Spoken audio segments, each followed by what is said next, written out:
के स्मरण में हो।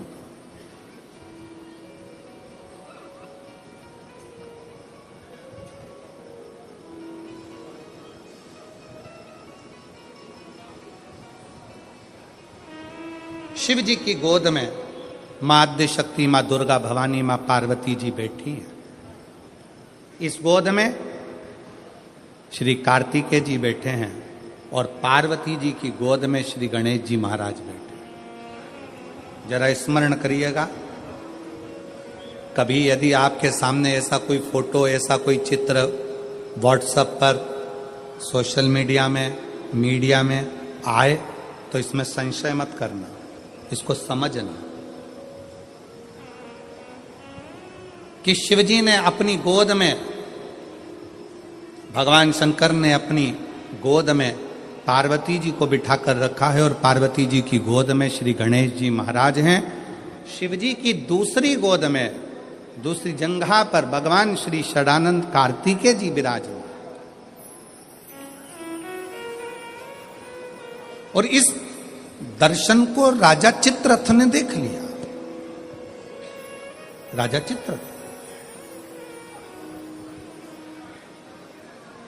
और राजा चित्ररथ ने देखा, हंसने लगा। बताओ, जगत का पालनहारा, जगत का पिता और जगत धात्री मां दुर्गा, जगत को चलाने वाला, जगत का देवता, जगत का देव अधिदेव महादेव और जगत जननी दुर्गा, ये कैसे बैठे हैं? ये बैठे कैसे? महाराज,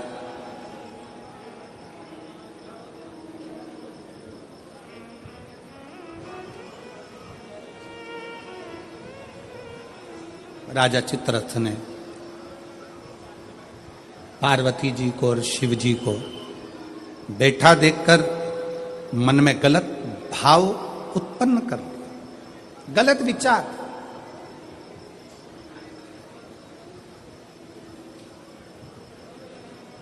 गलत सोच। किसी को पूजन करते समय भी गलत गलत विचार आते हैं। किसी को मंदिर जाते समय गलत गलत विचार आते हैं। किसी को मंदिर में पूजन करते करते गलत गलत विचार आते हैं। किसी को पूजन करते समय गंदगी दिखती है, गलत विचार आते हैं। स्त्री के बारे में, पुरुष के बारे में, उसकी अवस्था के बारे में, उसके नग्न स्वरूप के बारे में, उसकी चित्त वृत्ति में गलत गलत दृष्टियां आने लगती हैं। गंदा भोजन उसकी दृष्टि में आता है जब वो पूजन करने बैठता है, भजन करने बैठता। कई लोग हैं ऐसे, और जिनकी भी दृष्टि में इस तरह की अगर बातें आ रही हैं कि मैं पूजन करने बैठी हूं, मेरी गलत सोच हो रही है, गलत विचार आ रहे हैं, इस चक्कर में वो पूजन करना बंद कर देती है, इस चक्कर में पूजन करना बंद कर देता है, मंदिर जाना बंद कर देता है कि मैं मंदिर जाऊंगा, गलत सोचने में आएगा, गलत दृष्टि में आएगा। गलत कर नहीं रहा है ना, उसने किसी स्त्री को गलत दृष्टि से देखा, ना उसने कभी किसी पुरुष को गलत दृष्टि से देखा, ना उसने कभी मांसाहार करा, ना कभी उसने मदिरापान करा, ना कभी उसने गलत काम किया। उसके बाद भी वो पूजन करने बैठा, वो अच्छी जगह पर बैठा और उसकी दृष्टि में गलत विचार आने लगे। कहीं मांस दिख रहा है, कहीं मदिरा दिख रही है, कोई स्त्री दिख रही है, कोई पुरुष दिख रहा है, कोई वस्त्रविहीन दिख रहा है, कोई ऐसा दिख रहा है, कोई गलत कृत्य में दिख रहा है, उसके विचार दृष्टि में वो आ रहा है। और कई बार लोग परेशान हो जाते हैं कि गुरुजी ऐसा क्यों हो रहा है? हम तो अच्छा करने के लिए गए, हम तो मंदिर गए, हम तो भगवान के भजन करने के लिए गए, हम तो स्मरण करने के लिए गए, फिर हमारी चित्त वृत्ति में ये कैसे आ रहा है, हमारे सोच में ये कैसे आ रहा है, हमारे विचार में ये कैसे आ रहा है? और जब शिव पुराण कहती है राजा चित्ररथ की बुद्धि में भी यह गलत विचार आ गया था, केवल संसार के मनुष्य की बुद्धि में नहीं, राजा चित्ररथ की बुद्धि में भी यह विचार आ गया था। ये शिव महापुराण की कथा कर गलत विचार करना क्या है? जब व्यक्ति को ऐसे गलत विचार आने लगे पूजन के समय पर, अच्छी जगह पर, ये गलत गलत विचार आप गलत कर नहीं रहे हो, आप मांसाहार नहीं कर रहे हो, आप किसी स्त्री को गलत नहीं देख रहे हो, आप किसी पुरुष को गलत नहीं देख रहे हो, आप किसी मदिरा की दुकान पर नहीं गए हो, पर आपकी विचार धारणा में अगर ये चीजें पूजन करते समय, भजन करते समय, अर्चना करते समय, मंदिर जाते समय, मंदिर में बैठते समय, मंदिर में उपास करते समय तुम्हारी बुद्धि में अगर ये चीजें आ रही हैं, मन में अगर ये चीजें पाठ करते करते भी अगर आ रही हैं, तो समझ लेना कि आपके ऊपर कहीं ना कहीं किसी न किसी रूप में कोई अन्न किसी के घर का ऐसा खा लिया है जिसके कारण तुम्हारी बुद्धि थोड़ी सी भ्रष्ट हुई है। उसको सुधारें कैसे, उसको संवारें कैसे? अब किसी ने यही प्रसंग को सुनकर कहा, गुरुजी अगर किसी के घर का अन्न खाया है तो अन्न खाने के बाद तो वो पच गया, पचने के बाद वो गंदगी में निकल भी गया, अब तो वो विचार आना बंद हो जाना चाहिए। अब तो 1 साल हो गया, 2 साल हो गया, 1.5 साल हो गया, 6 महीना हो गया, तो भी वही विचार आ रहा है। तो हमारा निवेदन है, भोजन करने के बाद भोजन पच जाता है, भोजन करने के बाद भोजन समाप्त भी हो जाता है, पर उस भोजन से जो रक्त की 4 बूंदें बनती हैं वो इस शरीर में दिन रात तुम्हारे मरते दम तक दौड़ती रहती है, शरीर में वो रक्त की बूंद चलती रहती है। इसलिए विचार 1 साल, 2 साल, 4 साल, 6 साल, 15 साल ऐसे चलते रहते हैं। उस विचारों को, गलत सोच को, गलत विचारों को, गलत दृष्टि को समाप्त कैसे करें?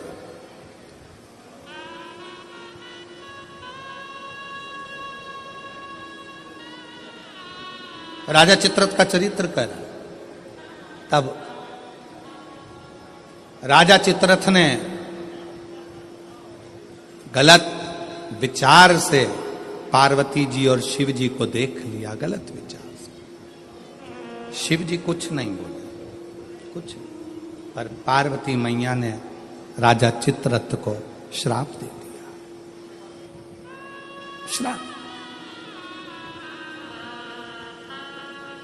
तो शिव जी का इतना बड़ा उपासक होकर, शंकर भगवान का इतना बड़ा भजन करने वाला, इतना भक्ति में डूबने वाला, इतना स्मरण करने वाला राजा चित्ररथ, तू शिव जी का इतना उपासक होने के बाद भी तूने माता और पिता को गलत भाव से देखा है, इसलिए तुझे असुर बनकर जन्म लेना पड़ेगा, राक्षस बनकर।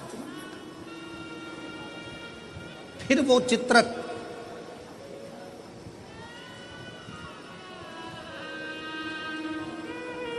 वृत्रासुर के रूप में जन्मा।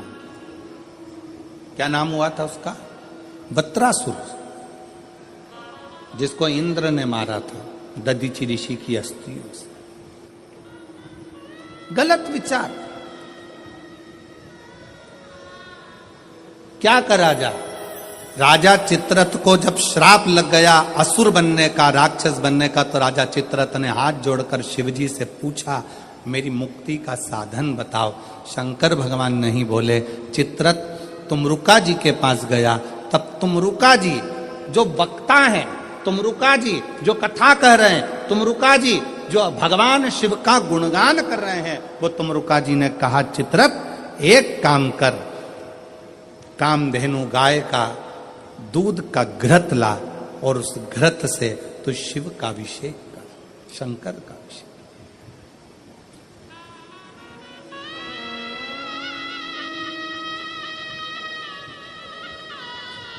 मेरी जीजियों, मेरे जीजाओं, मेरी बेटियों, बेटाओं, मेरी माताओं, मेरे भाई, मेरे बांधव, अपने को भी अगर गलत विचार आते हो, पूजन के समय पर पाठ करते करते गलत जगह पर अपना मन जा रहा हो, तो 5 प्रदोष एक कटोरी में 1 चम्मच घी गाय का, देसी गाय का 1 चम्मच घी, 1 चम्मच भी ना हो तो आधी चम्मच घी, आधी चम्मच भी अगर घर में ना हो तो 2 बूंद घी, 2 बूंद भी ना हो तो देसी गाय का 1 बूंद घी अपनी हथेली में मध्य में लगाकर, जो शंकर भगवान का, भगवान शिव जी का जो शिवलिंग होता है, उस शिवलिंग के ऊपर के भाग पर अपनी हथेली को रखकर, और जो अशोक सुंदरी वाली जगह है उस जगह पर अपनी हथेली का घर्षण करना चाहिए।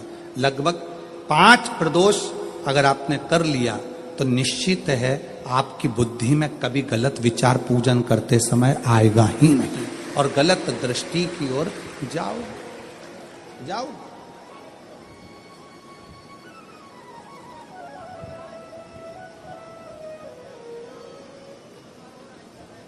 वेद लक्षणा गाय देसी गौ माता का घृत जीवन को एक आनंदता देता है। आनंद।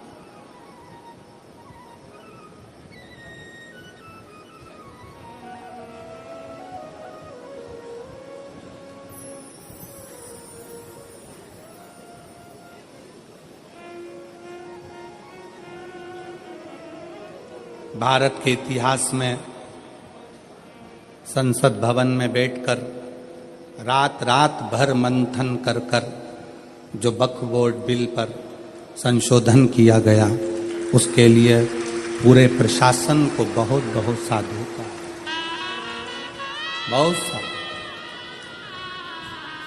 अब ये सब होने के बाद एक संसद में एक बात और पारित हो जाए कि गौ माता की हत्या बंद हो जाए, इससे बढ़कर कोई सुख, उससे बढ़कर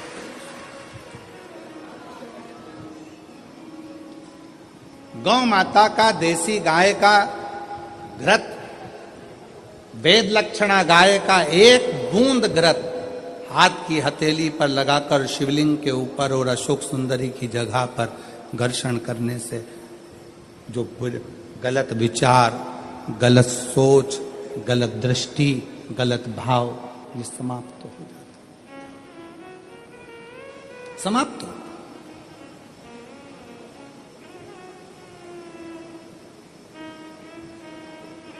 जिसने दिल से शिव की आराधना, राजा चित्ररथ ने पूछा है,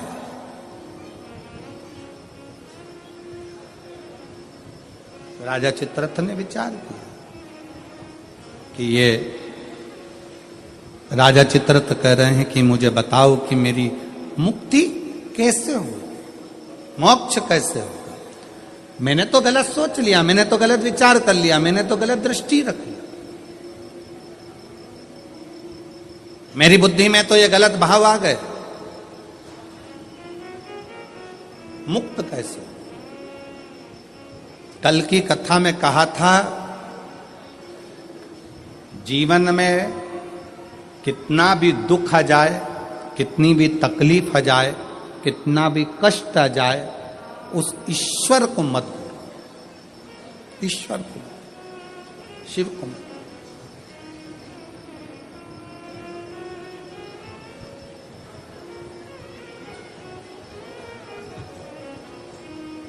उसको हर पल याद करते हो, उसको हर क्षण स्मरण करते हो, हर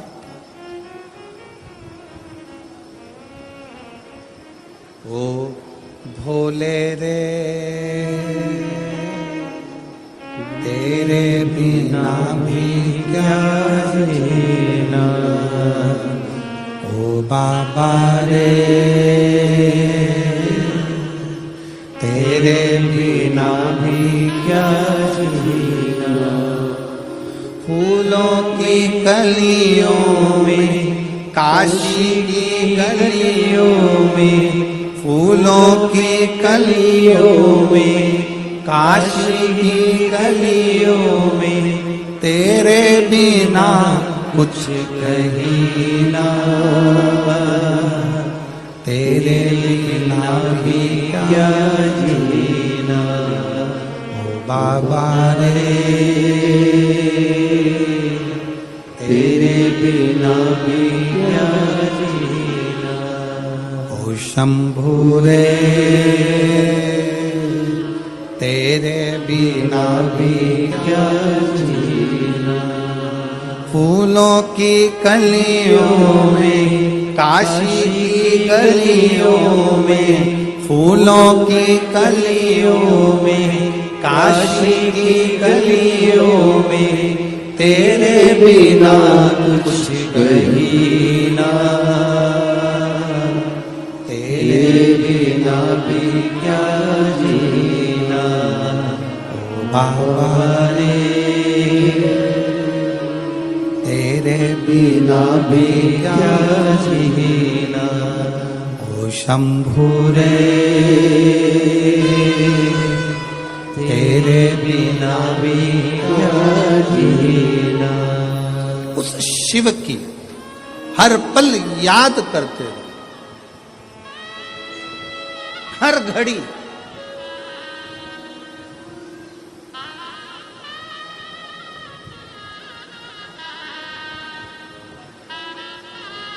रामायण किस किसने देखी है टीवी पर? रखो। रामायण किस किसने पढ़ी है? रामायण किस किसने सुनी है? राम कथा किस किसने सुनी है? सबने सुनी है।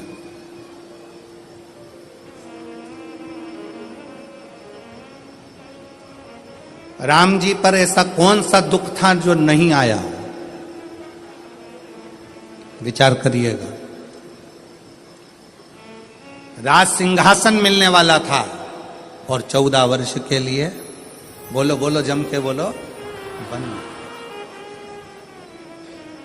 आप कहते हो थोड़ा सा दुख आ गया, मेरी दुकान नहीं चल रही, मेरी नौकरी नहीं लग रही, मेरी सर्विस नहीं लग रही, मैंने इतनी मेहनत करी, सफलता नहीं मिल रही। अरे जिसके पास में सिंहासन आने वाला था, रात की रात उसको 14 वर्ष के लिए वन जाना पड़ जाता है। 14 वर्ष के लिए कितना बड़ा दुख होगा, जरा याद करिएगा। 14 वर्ष के लिए वन के लिए निकलते और थोड़े समय के बाद सूचना मिल जाती है कि पिता शांत हो जाते हैं, पिता चले जाते हैं, पिता चले गए। दुख देखिए, सिंहासन गया, अपना राज्य गया, अपना गांव छोड़ना पड़ा, वन डोलना पड़ा, पिता चले गए। और दुख देखिए, आगे चलते हैं तो धर्म पत्नी भी चली जाती है। दुख देखिए, दुख। आप एक एग्जाम पास नहीं करते हो, माँ बाप ने आपको पाल पोस कर बड़ा करा और एक एग्जाम पास नहीं कर पाए, कोचिंग करने गए थे पुणे, कोचिंग करने गए थे कोटा, कोचिंग करने के लिए गए थे दिल्ली, कोचिंग करने गए थे मुंबई, कोचिंग करने के लिए गए थे लातूर, कोचिंग करने गए थे हैदराबाद। एक सब्जेक्ट नहीं निकल पाया, अंदर से टूट गए। और 20-25 साल के बेटे होकर, बेटी होकर, 25 साल के बेटा बेटी होकर रस्सी बांधकर सुसाइड कर लेते हो, जहर की पुड़िया खा लेते हो, पानी में डूबकर मर जाते हो। विचार करना, उस परमात्मा की जिंदगी में कितना दुख आया, हिम्मत नहीं हारी, आखिरी तक संघर्ष करते रहे, तो आखिरी में अयोध्या के राजा बनकर विराजमान हो। और आज के बेटा बेटी, जरा सा पति ने कुछ कह दिया, बहू का मुख खुल गया, जाकर मायके बैठ गई, अदालत में केस लगा दिया। इतना दुख दे रहे हैं, मेरी सास इतना दुख दे रही है, मेरे घर के लोग इतना दुख दे रहे हैं, मेरे परिवार वाले इतना दुख दे रहे हैं। अरे भगवान से प्रार्थना करना कि बहुत अच्छे लोग मिले हैं, ना जाने किस्मत में और कितना दुख लिखा होगा। दुख चाहे यहां लिखा वहां लिखा, उसको भोगना तो पड़ेगा, भोगना। अब ईमानदारी से बोलो, इतनी कथा तो आपने सुन ली, आपको भी अपने दुख के समय पर ढेर सारे महाराज मिलते हैं, ढेर सारे लोग मिलते हैं, और आप सबसे कहते हैं मेरा हाथ देखकर बता दो मेरा भाग्य क्या कह रहा है, मेरी पत्री का देखकर बता दो मेरा भाग्य क्या कह रहा है, मेरे घर का ग्रह क्या कह रहा है, मेरे जीवन में इतना दुख है। तुमसे ज्यादा राम जी को मिले थे गुरु विश्वामित्र जैसे, वाल्मीकि जैसे, गुरु बाबा, ढेर सारे आंत्री जैसे बड़े बड़े तपस्वी गुरु मिले थे। राम जी ने एक से भी नहीं कहा कि मेरा हाथ देखकर बताना, कि मेरी किस्मत देखकर बताना। राम जी ने केवल एक बात कही कि समय मिल जाए तो मुझे कथा सुनाना, अगर मैं कथा सुनूंगा तो मेरी व्यथा समाप्त होती चली जाएगी, इसमें मेरी प्रतिष्ठा है। राम जी ने इतने बड़े बड़े विद्वान मिले पर हाथ नहीं दिखाया, राम जी ने इतने बड़े बड़े विद्वान मिले पर अपनी पत्रिका नहीं दिखाई, राम जी ने इतने बड़े बड़े विद्वान मिले, किसी से नहीं पूछा कि मेरा दुख कैसे कटेगा, मेरी पत्नी चली गई, मेरा पिता चले गया, राज सत्ता चली गई, दर दर भटकना पड़ रहा है, 14 साल ठोकरे खा रहा हूं, मेरा भाग्य कैसे बनेगा। राम जी ने किसी से नहीं पूछा। जितने संत के दरवाजे पर राम जी जाते थे, हाथ जोड़कर संत पूछते थे क्या सेवा करें राघव, आपको क्या कहें। राम जी कहते थे बस कथा सुना दो, कथा सुना दो। क्यों? क्योंकि राम जी जानते थे दुनिया की सारी व्यथा केवल शिव कथा ही काट सकती है, इसके सिवा कोई नहीं काट सकता। आप कथा कहो मुझे।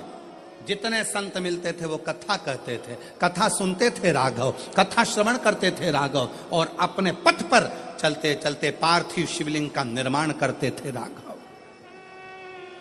भारत की भूमि पर अयोध्या से लेकर लंका तक भारत सरकार ने राम पथ गमन बनाया है। पूरे राम पथ गमन पर चलकर देखिए, जितने राम पथ गमन पर राम जी के मंदिर नहीं मिलेंगे, जितने राम पथ गमन पर हनुमान जी के मंदिर नहीं मिलेंगे, जितने राम पथ गमन पर किसी देवता के मंदिर नहीं मिलेंगे, उतने राम पथ गमन पर केवल शंकर के मंदिर हैं। क्योंकि राम जी जहां रुकते थे वहां शिव का निर्माण करते थे, राम जी जहां रुकते थे वहां शंकर का निर्माण करते थे। क्यों? क्योंकि उनको मालूम है कि व्यथा मिटाने के लिए शिव की कथा बहुत जरूरी है, और शिव की कथा अगर हमारे अंदर आ गई तो व्यथा मिट जाएगी। और वही आज कथा कर रही है। आज शिव महापुराण की कथा क्या कर रही है? ये लाखों की भीड़, पंडालों में जगह नहीं है। आज कम से कम 11 लाख के ऊपर लोग होंगे, 11 से 12 लाख के ऊपर इस शाहदा की भूमि पर भक्त होंगे। पंडालों में जगह नहीं, गाड़ियों पर चढ़े हुए हैं, कहीं कहीं चढ़े हुए हैं, जगह कहीं नहीं पूरे पंडाल के अंदर। और इतनी भीड़ आज क्यों बैठी है? उसको मालूम है कि अब हम सब दूर भटक कर देख लिए, इसलिए राम जी को भी कथा ने ही व्यथा मिटाई थी, और हमारी भी जिंदगी में शिव कथा व्यथा मिटा देगी, तकलीफ मिटा देगी, कष्ट मिटा देगी, दुख मिटा देगी। वो व्यथा मिटाने के लिए शिव तत्व की कथा बहुत जरूरी, बहुत जरूरी, बहुत। फूलों की कलियों में, काशी की गलियों में, फूलों की कलियों में, काशी की गलियों में, तेरे बिना कुछ कही ना, तेरे बिना भी क्या जीना, ओ बाबा रे, तेरे बिना भी क्या जीना, ओ शंभू रे, तेरे बिना भी क्या जीना। दुख किसके जीवन में नहीं आता?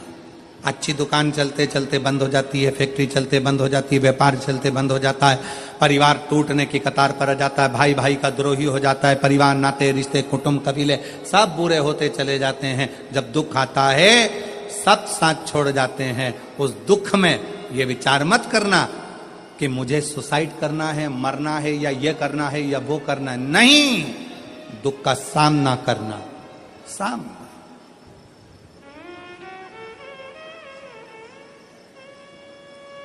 पढ़ो। जितने मेरे बेटा बेटी बैठे हैं उनसे निवेदन है, मेरी बहनों से, मेरी जीजियों से, मेरी बेटियों से खूब पढ़ाई करो। तुम्हारे पापा ने, तुम्हारी मम्मी ने तुम्हारे से बहुत आस लगाई है।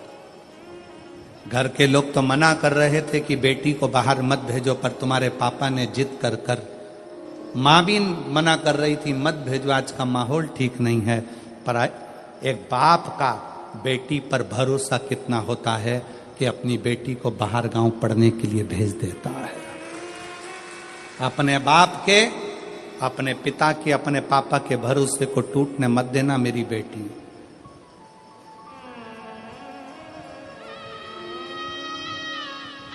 मेरे बेटा, तुम्हारे पापा की जेब में इतना पैसा नहीं है कि तुम्हें बड़े बड़े कोचिंग सेंटर भेजे, बड़े बड़ा डिप्लोमा कराए, बहुत अच्छे शहर में पढ़ने भेजे, बहुत अच्छा कॉलेज बहुत अच्छा स्कूल में एडमिशन कराए, तुम्हारे पापा की जेब में इतना पैसा नहीं है, पर मेरे बेटाओं याद रखना, तुम्हारा पापा ना जाने कहां से मेहनत कर कर तुम्हारा पिता ला ला कर तुमको पढ़ा रहा है, तुम्हें मंजिल तक पहुंचा रहा है। वो खुद नहीं पढ़ पाया, खुद आगे नहीं बढ़ पाया, पर अपने बेटे से उसको बहुत आस लगी है। इसलिए बेटा याद रखना, खड़े होना तो सनातन धर्म की लाइन में खड़े होना, खड़े होना तो शिवालय की लाइन में खड़े होना, किसी दारू की दुकान पर मत खड़े होना।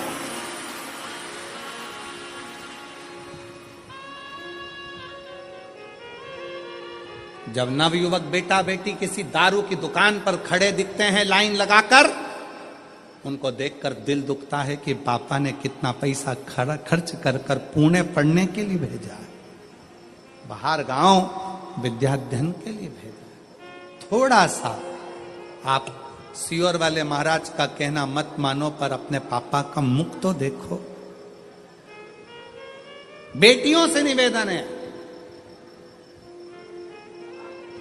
एक पिता ने अपने भरोसे पर तुम्हें पढ़ने के लिए भेजा है। ये जो फालतू फालतू के जो ये लफड़े हैं ना, ये मुझे चाहता है, वो मुझे चाहता है, ये मुझे चाहता है, वो मुझे चाहता है, ये प्यार मोहब्बत, ये सब दिखावे के हैं, 4 दिन की चांदनी।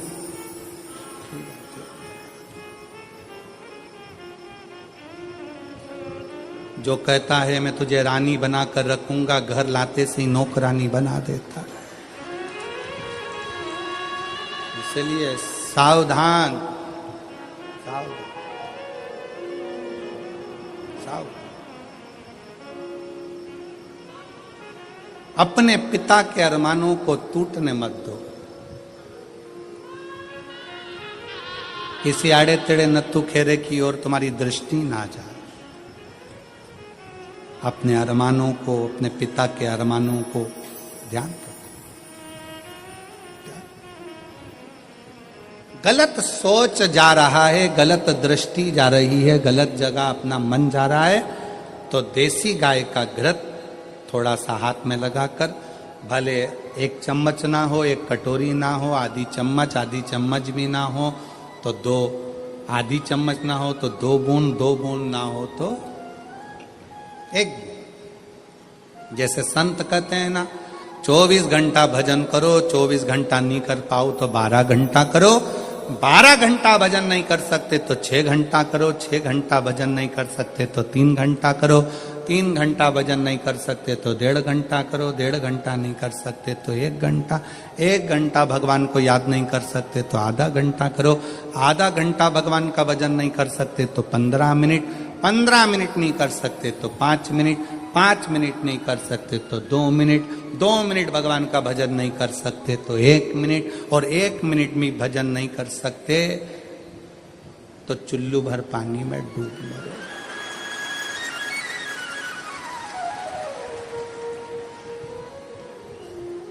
इससे जोरदार कोई बात नहीं हो सकती।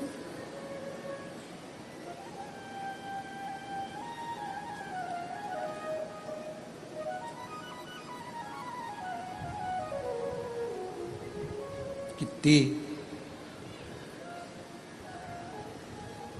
20 दिन की तैयारी देखो आप। मैं पांडवी जी को, माननीय विधायक महोदय जी को और उनकी पूरी समिति को धन्यवाद देता हूँ, बहुत बहुत धन्यवाद। और मेरे शहादा की, मेरी जीजियों, मेरे जीजाओं, मेरी बेटियों, मेरे बेटाओं और शहादा के आसपास के जितने भाई बहन जिन्होंने पानी पिलाया, जिन्होंने घर से शरबत बनाकर लाए शरबत पिलाया, रसना घोल कर लाए रसना पिलाया, घर से खिचड़ी बनाकर लाए खिचड़ी खिलाई। यहाँ तो विधायक जी ने, समिति ने भोजन की बहुत अच्छी व्यवस्था करी, पर साथ में कोई टॉफी, कोई बिस्कुट, कोई चॉकलेट, कोई कुछ खिलाते रहे पूरे पंडाल में। बाहर भी कल का नजारा आप अगर देखते ना, कल रात को कौन आए थे? आए थे आप लोग? कौन कौन आए थे? आए थे सब। कल रात का नजारा देखते तो ये सोचते ये अपना शाहदा है कि और कहीं आ गए। रात का नजारा, इधर ट्रैफिक जाम, उधर ट्रैफिक जाम, उधर ट्रैफिक जाम, और डीजे, बैंड बाजे और माताएं हरिओम में ओम समाया है और मेरा भोला शाहदा में आया, और चलने दो, और नाचना और कूदना, और भोजन बांटने वाले भोजन बांट रहे, पानी वाले पानी, बिस्कुट वाले बिस्कुट। ऐसा लग रहा जैसे शंकर जी की बारात आई और हिमालय राज स्वागत करने में लगा हुआ। हिमालय राज स्वागत कर, सब अलमस्त होकर खूब। जो अक्कड़ में नहीं आए, कई लोग ऐसे थे जो एक दिन भी आकर दर्शन नहीं कर पाए। समय नहीं मिला गुरुजी, समय नहीं मिला, समय नहीं मिला, समय।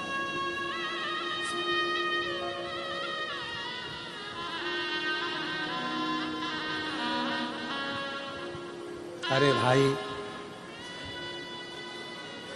इससे अच्छा समय और क्या होगा? बताओ जरा, ईमानदारी से बोलो, इससे अच्छा समय क्या होगा? कोरोना जैसी बीमारी आई, मोहल्ले के 4-6 निपट गए, तू बचा रह गया। इससे जोरदार समय और क्या लेकर आएगा?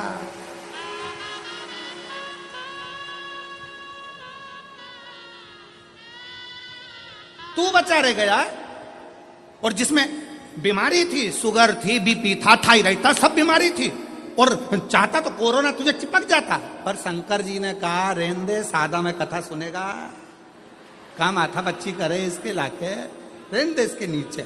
और उसके बाद भी के समय नहीं मिला, तो भगवान ने भी कह दिया ठीक है।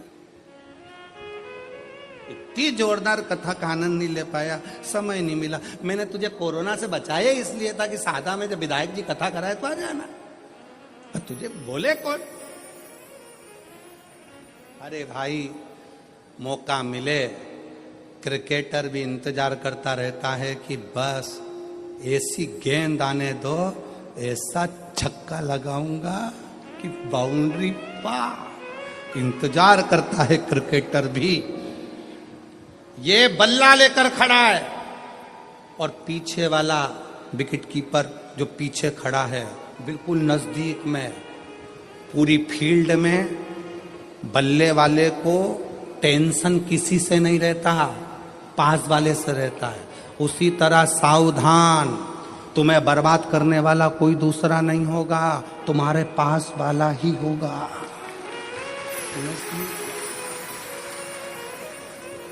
वो गेंद फेंकेगा तब तक तो दौड़ जाओगे, उधर से गेंद आएगी तब तक भाग जाओगे, एक रन बना लोगे। टेंशन पीछे वाले से है, बिल्कुल पास में खड़ा है, तैयारी में, गेंद आए और दूं विकेट में। बस ऐसे संसार के कई लोग इंतजार कर रहे हैं। खूब उड़ रहा है, खूब आगे बढ़ रहा है, गिरने दे विकेट, और इंतजार करते हैं रिश्ते नाते कुटुंब कबीले, एक बार डाउन में आ, ऐसी ऐसी उड़ाऊंगा कि डीजे भी हल्के पड़ जाएंगे और सारे मोहल्ले में डोंडी पीट जाऊंगा। वो तो ऐसा था। कहां? इसलिए हर दिन, प्रत्येक दिन आपके लिए अच्छा है। ये मत सोचो कि दान मुझे कल करना है, भजन मुझे कल करना है, परसों करना है, कल कभी नहीं आता। इसलिए आज का जो दिन है वो बड़ा सुंदर दिन है। दान भी करो, भजन भी करो, कीर्तन भी करो, स्मरण भी करो, भोजन भी करो। अभी अपने दांत अच्छे हैं, सोफा सेट पूरा अच्छा है, तो चने गुड़ सब खाओ। मक्का की रोटी, ज्वार की रोटी, बाजरा की रोटी हमारे अग्रवाल जी ने रोज खवाई।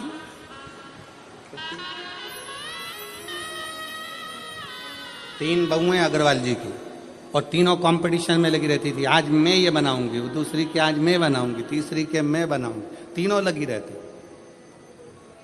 इसलिए थाली में भी तीन ही तरह की रोटी आती थी, और तीनों तैयार करके आज हम ये बनाएंगे, आज हम ये बनाएंगे, आज हम ये। मौका मिली सेवा का मौका। पूरे शाहदा की एक एक जीजियों ने, शाहदा के एक एक बेटे ने धूप में खड़े होकर सेवा करी, और मैं शाहदा क्षेत्र के जिले नंदुरबार के collector, SP, SSP, IG, commissioner, यहाँ के तहसीलदार, यहाँ के जज महोदय, यहाँ के टीआई, यहाँ के थानेदार, यहाँ का एक एक कांस्टेबल, एक एक चिकित्सा विभाग, सबको धन्यवाद देता हूं कि आपने अपनी जी और जान लगा दी इस कथा में। आपने अपनी जी और जान लगा दी इस पूरी कथा में। रात दिन धूप में खड़े होकर सेवा करिए, खूब सेवा करिए, और सेवा का फल खाली नहीं जाएगा। जितना इनको मिलेगा उतना की उतना ही सेवा करने वाले उन कांस्टेबलों को भी प्राप्त होगा, चिकित्सा विभाग को भी प्राप्त होगा। ये आपकी मेहनत है, ये आपका परिश्रम है। और खाली ना जाता कोई दर से तुम्हारे, खाली ना जाता कोई दर से तुम्हारे, मैं भी खड़ी हो नंदी बाहें फसाए, अपने हृदय से लगा लो, गिरा जा रहा हो, उठा लो, भोले अपने दर से अब तो न टालो, गिरी जा रही हो, उठा लो। एक विश्वास चित्ररथ ने पूछा, शिव महापुराण की कथा कहती है, राजा चित्ररथ का चरित्र कहता है, मैंने गलत दृष्टि से सोच लिया, मैंने गलत दृष्टि से विचार कर लिया, मैंने गलत दृष्टि से देख लिया, इसलिए अब मैं कैसे शिव को रिझाऊं, मुझसे पाप हो गया, पाप कर्म हो गया। कथा में कहा था, कितना बड़ा भी पाप कर्म हो जाए तो भी शंकर के मंदिर जाना मत छोड़ना, श्री शिवाय नमस्तुभ्यम बोलना मत छोड़ो। अपने दरवाजे पर भी स्टिकर चिपका दो। कौन सा? श्री शिवाय नमस्तुभ्यम। हो सकता है कि मेरी जिंदगी में मैंने बहुत पाप किया हो, गलत कृत्य किया हो, पर ये घर तेरा है। गाड़ी पर लिखा दिया श्री शिवाय नमस्तुभ्यम, ये गाड़ी तेरी है, मेरा नहीं, मेरा नहीं। अपना नाम लिखोगे तो वो तो कहीं पर भी छूट जाएगा। लोगों ने लिख दिया अपना खुद का नाम कमला फार्म हाउस, फिर लिख दिया बिमला निवास, शादी करी तो अंगूठी में लिख दिया वी, गले में पेंडिल बनवाया तो उस पे लिख दिया के कमला। मेला घूमने गई तो हाथ पे लिखवाया आई कमला बाई, लिख दिया।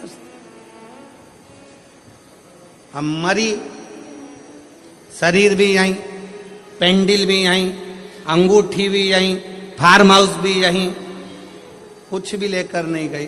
तो जिसका नाम था उसका लिख दो, हरि विठ्ठल का है, विठ्ठल का ही रहेगा। राम का है, राम का रहेगा। कृष्ण का है, कृष्ण का रहेगा। शंकर का है, शंकर का है। मेरा अपना कुछ नहीं, कुछ नहीं। वो एक लाइन गुनगुनाते हो ना,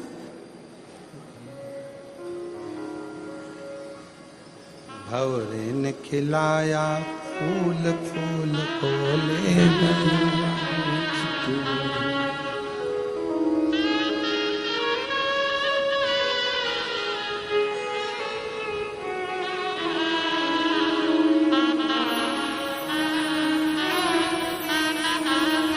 उड़ गया, शरीर गया, सब पड़ा की पड़ा रह गया। भंवरे ने खिलाया फूल फूल को ले भौरे तू कहना ना भूल भूल तेरा हो गया इधर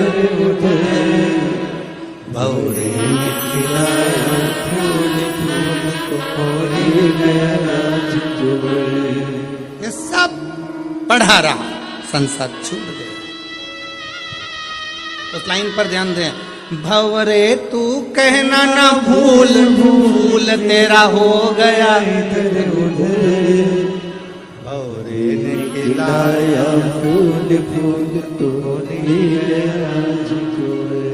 संसार सागर में आए थे, फूल खिला था, समय पूर्ण हुआ, फूल लेकर चले गया। जितनी फूल की सुगंध थी संसार सागर में दे सकते थे, दे दो, देव। मक्खी देखी है?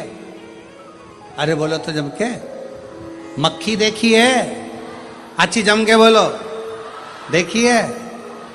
अच्छा, शक्कर पर बैठती है ना, गुड़ पर बैठती है, मिठाई पर बैठती है ना। रात के समय पर शक्कर का डिब्बा खोल कर रख दो, रात के समय पर गुड़ का डिब्बा खोल कर रख दो, रात के समय पर गुलाब जामुन खोल के रख दो, रात के समय पर रसगुल्ला खोल के रख दो, मक्खी आएगी? नहीं। मक्खी बहुत समझदार होती है। रात में मक्खी कभी नहीं आती, दिन में आती है।